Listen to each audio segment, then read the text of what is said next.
Welcome everyone.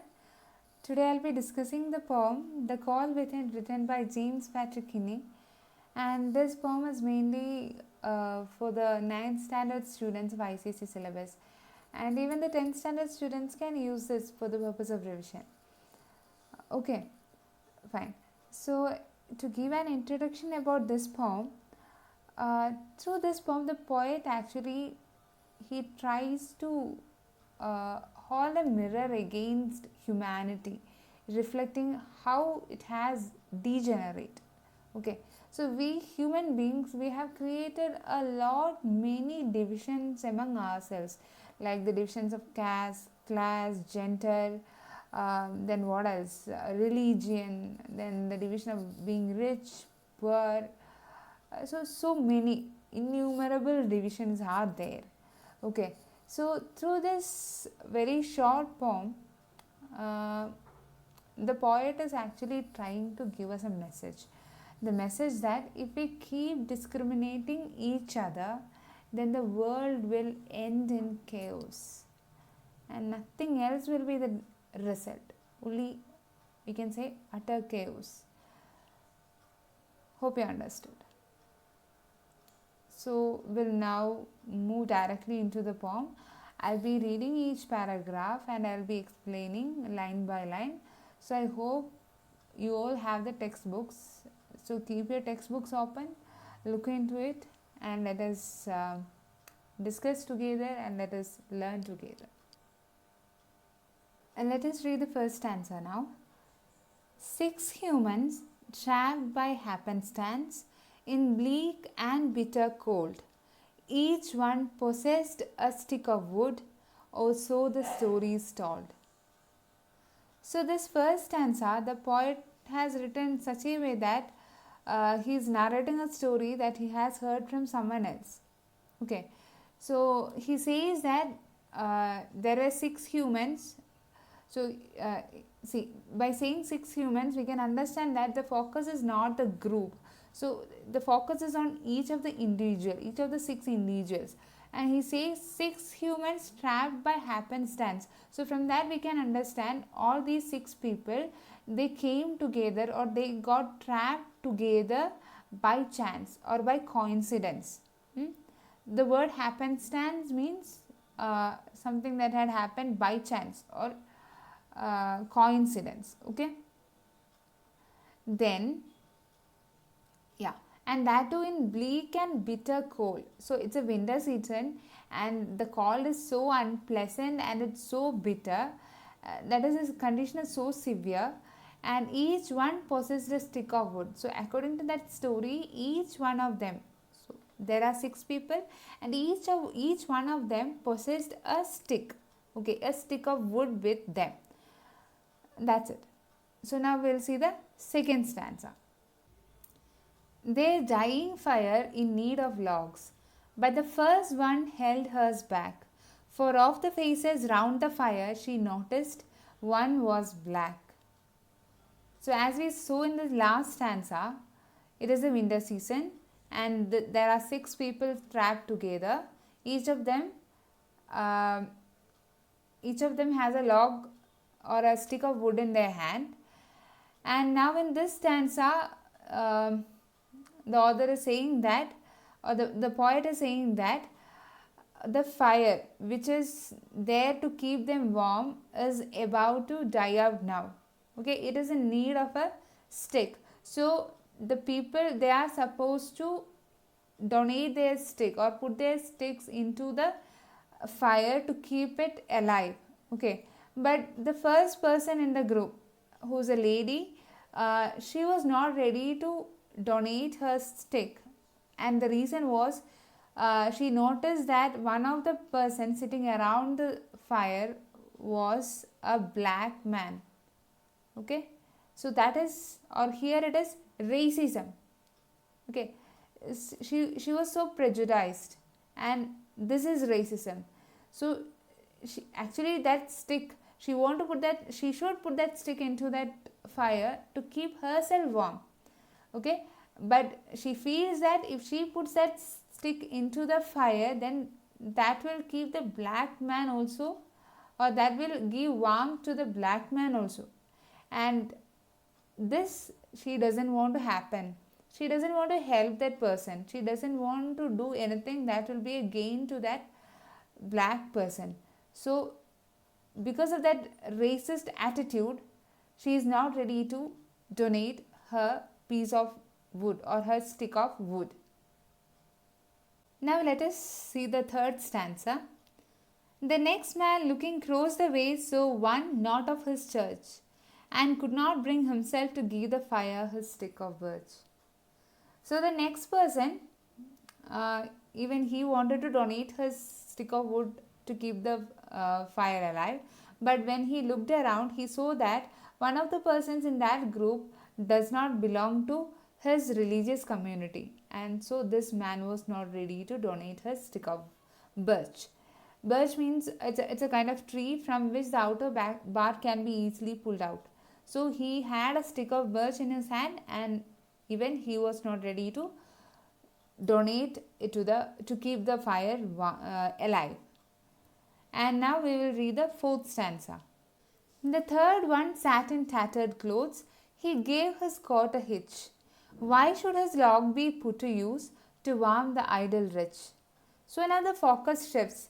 The focus is on the third person, who is a poor man, and that poverty is indicated by telling about his clothes. That is, he sat in tattered clothes, which means his clothes were torn, and he gave his coat a hitch. That is, he pulled his coat closer to his body to keep himself warm.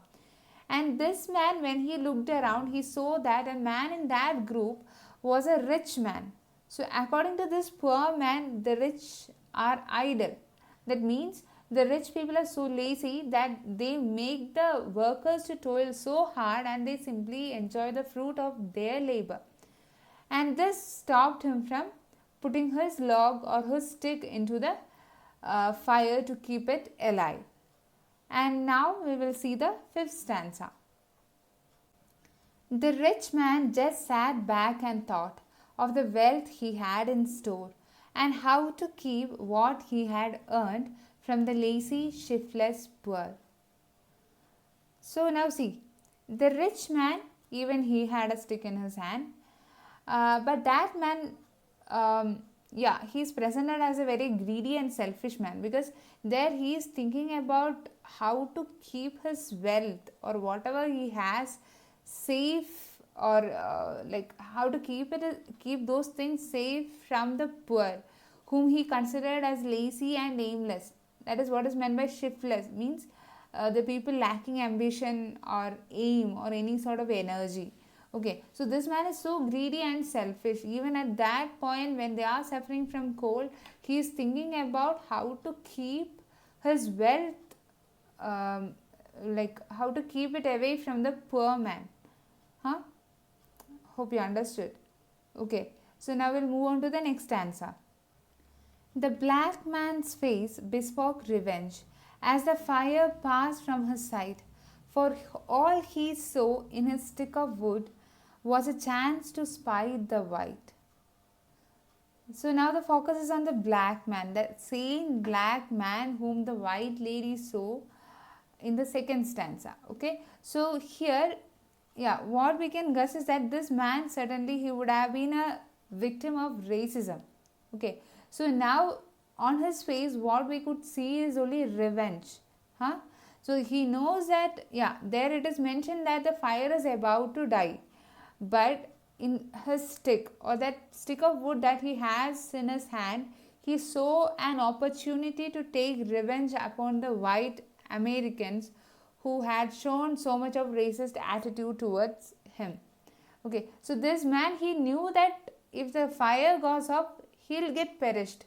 But like what he would have had in mind, when he is getting perished, he will also take the others along with him. Okay, so this was his attitude. And now let us read the next stanza. The last man of this forlorn group did not accept for gain, giving only to those who gave was how he played the game. So in this stanza, the poet, he gives a judgment about this group, or a judgment of this group. That is what he says, forlorn group, which means what? A very sad, lonely, or a hopeless group.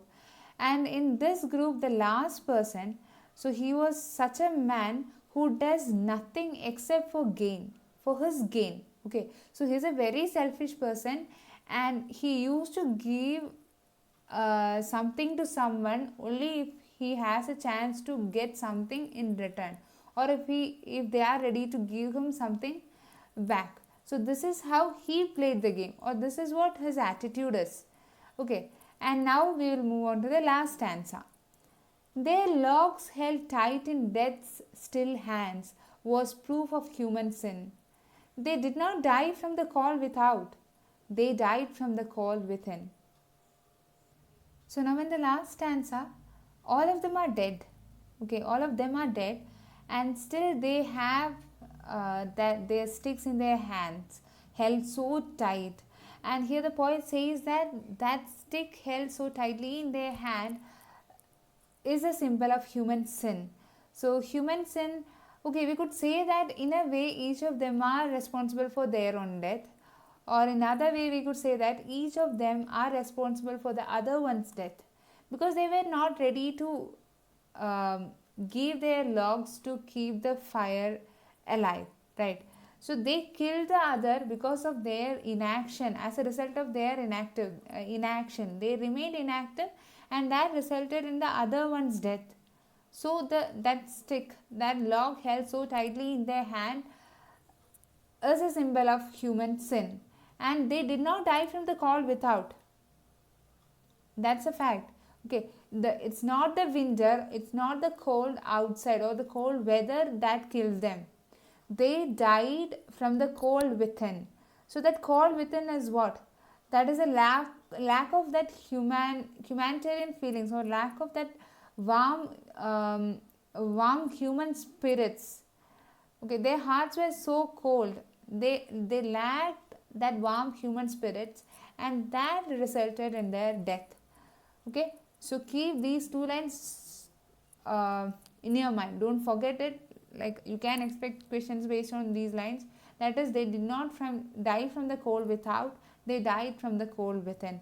That is, it's not the weather, it's not the cold outside that killed them. It is their cold inside their heart, or that lack of warm humanitarian feelings in their heart or in their mind kill them, or kill each of them. And that stick held so tightly is a symbol of their human sin, or the sin they have committed. So this is the poem. So this poem, it is a very simple but so powerful reminder that if we hold on to the world's resources and the wealth that the world offers, or all the good things that the world offers, and if we continue discriminating people on the grounds of caste, class, race, religion and all, then we are all lost.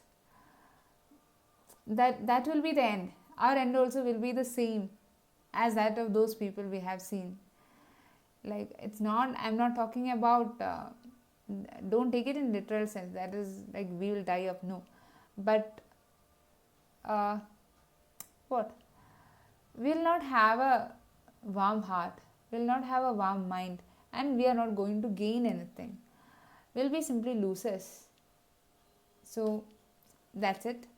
Hope you all understood, and read the poem again, listen to the video, and we'll discuss all the other things, other details, the figures of speech used and the previous year questions, everything in another session, in the next session. And for the time being, that's it. So keep doing good, stay safe, stay home, and be happy. Take care. Bye.